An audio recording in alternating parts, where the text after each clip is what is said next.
Mahasini kebun syurgan Alhamdulillah wassalatu wassalamu ala rasulillah wa ala alihi wa sahbihi wa mawalah ma ba'd. Para pemirsa, pada kesempatan yang berbahagia ini kita akan membahas tentang masalah yang sedang viral pada saat ini, yakni hinaan terhadap Rasulullah SAW dan Islam oleh Presiden Prancis. Apa yang dilakukan oleh Presiden Prancis ini menuai berbagai macam tanggapan, bahkan kecaman-kecaman, bahkan sampai boikot terhadap produk-produk Prancis. Apa yang dilakukan oleh umat Islam ini sesuai dengan ungkapan Imam Syafi'i, manistughdiba, siapa saja yang diminta untuk marah, walam yaghdab, dan orang itu tidak marah, bahwa jahlun, bahwa himarun, orang itu adalah orang yang dianggap bodoh, orang itu adalah orang yang dianggap bagaikan hemar.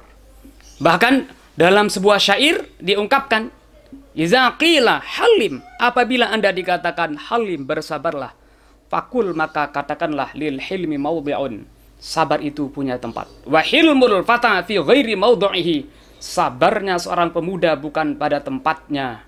Fahuwa jahlun, itu adalah sebuah kebodohan. Nah, bagaimanakah cara atau pandangan atau ajaran Islam di dalam menghadapi orang-orang yang menghina Islam dan menghina pembawanya, yakni Rasulullah SAW. Kalau mau jujur, kalau mau objektif menilai Rasulullah SAW, maka orang akan terkagum sebenarnya. Bahkan ada seorang pemikir Inggris mengatakan, namanya Bernard Shaw, andai kata Nabi Muhammad itu hidup pada zaman sekarang ini, beliau akan mampu untuk memecahkan permasalahan dunia sambil meminum secangkir kopi. Inilah penilaian non-muslim yang objektif. Akan tetapi baru-baru ini viral tentang masalah atau hinaan Presiden Prancis terhadap Islam dan Rasulullah SAW. Tapi pada kesempatan yang sangat mulia ini, saya akan membahas tentang bagaimana sikap atau ajaran Islam sebenarnya atau ajaran Rasulullah di dalam menghadapi penghinaan-penghinaan seperti tadi.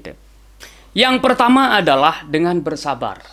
Rasulullah SAW terutama sekali sebelum hijrah, di saat beliau berada di Mekah, Rasulullah biasa menghadapi cercaan cacian itu dengan kesabaran. Sekali lagi harus diingat di sini bahwa Rasulullah masih berada di Mekah pada umumnya. Bahkan di saat beliau disakiti, beliau mengatakan, Allahumma gfir liqaumi fa innahum la ya'lamun. Ya Allah, ampunilah, maafkanlah kaumku karena mereka tidak mengetahui. Bahkan dalam sebuah hadis, Rasulullah SAW bersabda, aksaru min hadza rahimahullah Musa qad uziya. Semoga Allah memberikan rahmat kepada Nabi Musa. Sesungguhnya beliau diberikan ujian, disakiti oleh kaumnya melebihi daripada hal ini. Ini sabda Rasulullah SAW. Sekali lagi, ini pada umumnya konteksnya biasa di saat beliau berada di Mekah, tidak punya kekuatan untuk membalas di saat Islam dihina. Kemudian yang kedua adalah dengan cara membalas. Jangan kita lihat Islam itu hanya dari sisi lemah lembutnya saja.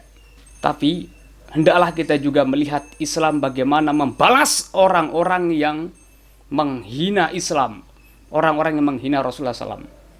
Bahkan dalam perang Badar, tawanan pada saat itu ada yang dibunuh, ada yang dieksekusi, seperti misalnya Uqbah bin Abil Mu'id, kemudian Nadar, itu dieksekusi, dibunuh.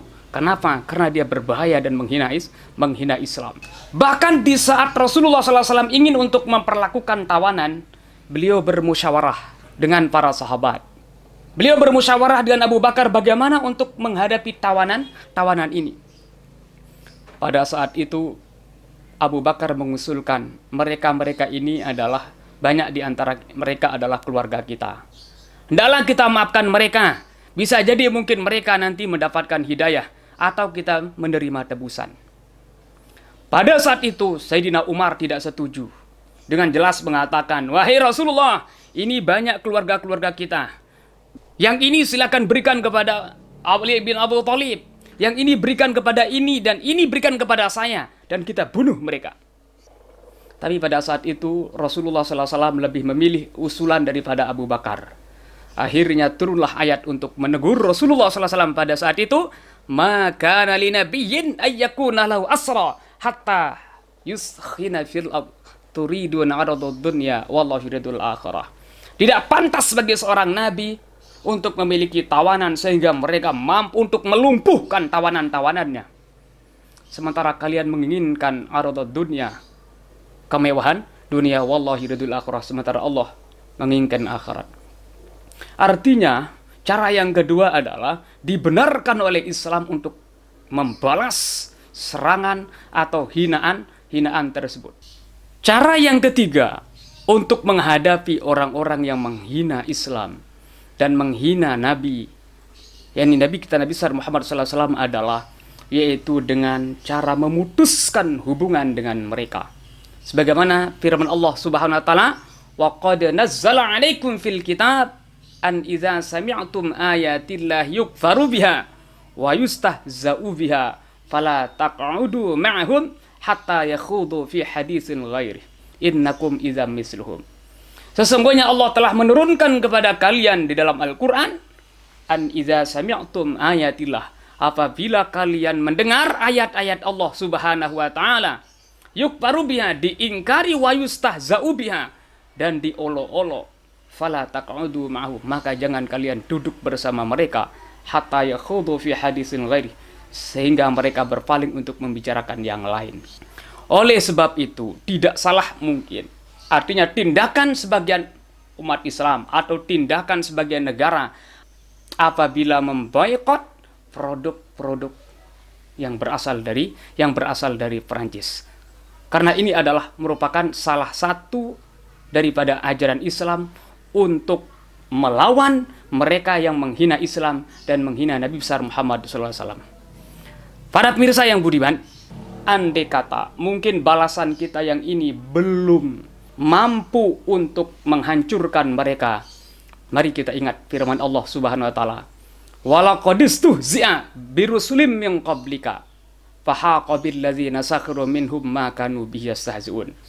Sungguh rasul-rasul, nabi-nabi sebelum juga diolok-olok oleh kaumnya, diolok-olok oleh mereka, akan tetapi Allah Subhanahu wa taala membalas apa yang mereka lakukan. Andai kata balasan kita di dunia ini mungkin belum mampu untuk menghancurkan mereka, tapi insya Allah lambat laun balasan dari Allah Subhanahu wa taala akan mampu untuk menghancurkan mereka, baik di dunia ini, lebih-lebih nanti terutama sulit di akhirat kelak yang abadi. Mungkin sekedar ini yang bisa kami sampaikan. Semoga bermanfaat. Wallahul muwaffiq wal hadi ila sabilir rasyad. Wassalamualaikum warahmatullahi wabarakatuh.